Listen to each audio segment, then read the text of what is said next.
दोस्तों नमस्कार। ज्ञान एक्सिस में आपका फिर से स्वागत है। आज हम आपको बताएंगे तिरुपति बालाजी मंदिर के अद्भुत रहस्य। हमारे देश में कई ऐसे मंदिर हैं जो हमेशा से लोगों को अपनी ओर आकर्षित करते रहते हैं। इन मंदिरों की अद्भुत कहानियाँ, रहस्यमयी गाथाएं सदियों से लोगों को हैरान करने पर मजबूर कर देती है।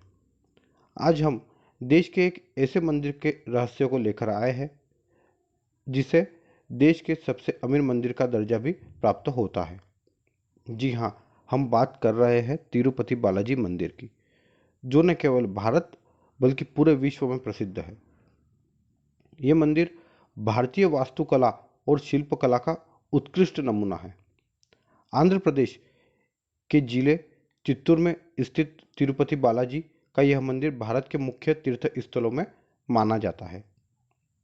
विश्व भर में प्रसिद्ध इस मंदिर का वास्तविक नाम है श्री वेंकटेश्वर मंदिर, क्योंकि यहाँ पर भगवान वेंकटेश्वर विराजित है, जो स्वयं भगवान श्री हरि विष्णु ही है। यह प्राचीन मंदिर तिरुपति पहाड़ की जिस 7वीं चोटी पर स्थित है उसे वेंकटचला कहा जाता है। यहाँ के लोगों की ऐसी मान्यता है कि भगवान श्री हरि ही वेंकट पहाड़ी के स्वामी हैं, इसीलिए भगवान श्री हरि को यहाँ पे वेंकटेश्वर कहा गया है।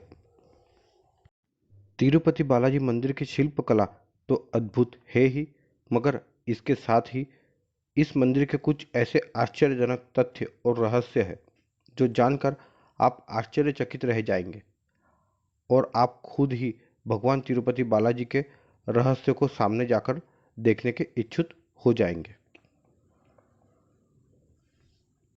तो आइए जानते हैं तिरुपति बालाजी के मंदिर से जुड़ा पहला रहस्य। तिरुपति बालाजी के विग्रह की स्थिति के बारे में। जब व्यक्ति मंदिर के गर्भगृह में प्रवेश करता है तो उसको ऐसा लगता है कि जैसे भगवान श्री वेंकटेश्वर का विग्रह गर्भगृह के मध्य में स्थित है। लेकिन जैसे ही व्यक्ति गर्भगृह से बाहर आ जाता है तो आश्चर्यचकित रह जाता है, क्योंकि गर्भगृह से बाहर आकर भगवान की प्रतिमा दाहिनी ओर स्थित दिखती है। अब जानते हैं दूसरा रहस्य कि भगवान को स्त्री और पुरुष के दोनों के कपड़े पहनाए जाते हैं। स्त्री और पुरुष दोनों के वस्त्र पहनाने की परंपरा, यानी कि नीचे धोती और ऊपर साड़ी, यहाँ पर इसलिए है कि माना जाता है कि भगवान के इस रूप में माता लक्ष्मी जी भी समाहित है। अब जानते हैं भगवान बालाजी के अगले चमत्कार के बारे में कि बालाजी की विग्रह को भी आता है पसीना। मंदिर में स्थित बालाजी के विग्रह को देखकर उसके प्रति आकर्षित होना तो लाजिमी है, क्योंकि यह एक विशेष तरह के पत्थर से बनी हुई है और यह इतनी जीवित लगती है कि दर्शन करने के समय ऐसा लगता है कि जैसे वेंकटेश्वरा स्वयं हमारे सामने विराजित है। पुजारियों के द्वारा ऐसा देखा गया है कि बालाजी के विग्रह को पसीना भी आता है और श्री विग्रह पर कई बार पसीने की बूंदें देखी जाती है। इसलिए मंदिर के तापमान को हमेशा कम रखा जाता है। बालाजी के सेवा के लिए बनाया गया है एक अनोखा गांव। वेंकटेश्वर स्वामी मंदिर से लगभग 23 किलोमीटर की दूरी पर स्थित एक ऐसा गांव है जहां गांव वालों के अलावा किसी भी बाहरी व्यक्ति का प्रवेश निषेध है। यहाँ के लोग बहुत ही रीति और नियमों का पालन करते हैं। मंदिर में भगवान को अर्पित होने वाले सारे प्रसाद की सामग्री जैसे फूल, फल, दही, घी, दूध, मक्खन, बाकी सभी चीज़ें इसी गांव से आती है।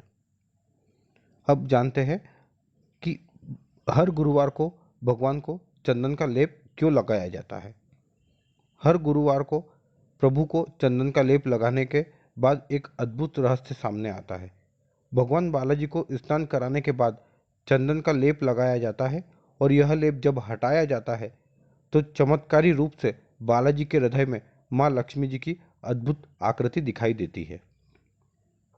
मंदिर में दिया कभी नहीं बुझता। इस मंदिर में एक दीप हमेशा ही जलता रहता है। इसकी आश्चर्यजनक बात यह है कि इस दिए में न तो कभी तेल और न ही कभी घी डाला जाता है, फिर भी यह जलता रहता है।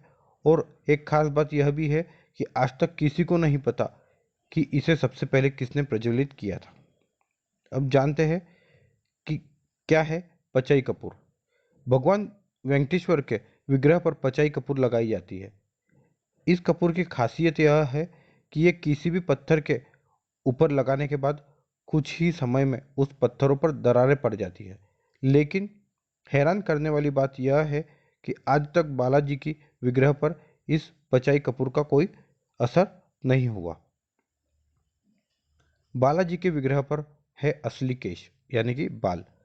यहाँ ऐसा माना जाता है कि भगवान के केश असली है और कभी भी उलझते नहीं और हमेशा ही मुलायम रहते हैं। ये एक आश्चर्यजनक बात है कि कैसे एक विग्रह पर लगे बाल असली हो सकते हैं। अब जानते हैं प्रतिमा से आती है ध्वनियों की लहर। मान्यता यह है कि यदि कोई व्यक्ति भगवान वेंकटेश की प्रतिमा पर कान लगाकर सुनता है तो समुद्र की लहरों से सुनाई देती है। संभवतः इसलिए भगवान की प्रतिमा पर हमेशा नमी रहती है। तो दोस्तों, हमारे द्वारा दी गई जानकारी आपको कैसी लगी कमेंट बॉक्स में ज़रूर बताएं और हमारे चैनल को सब्सक्राइब करना ना भूलें। धन्यवाद।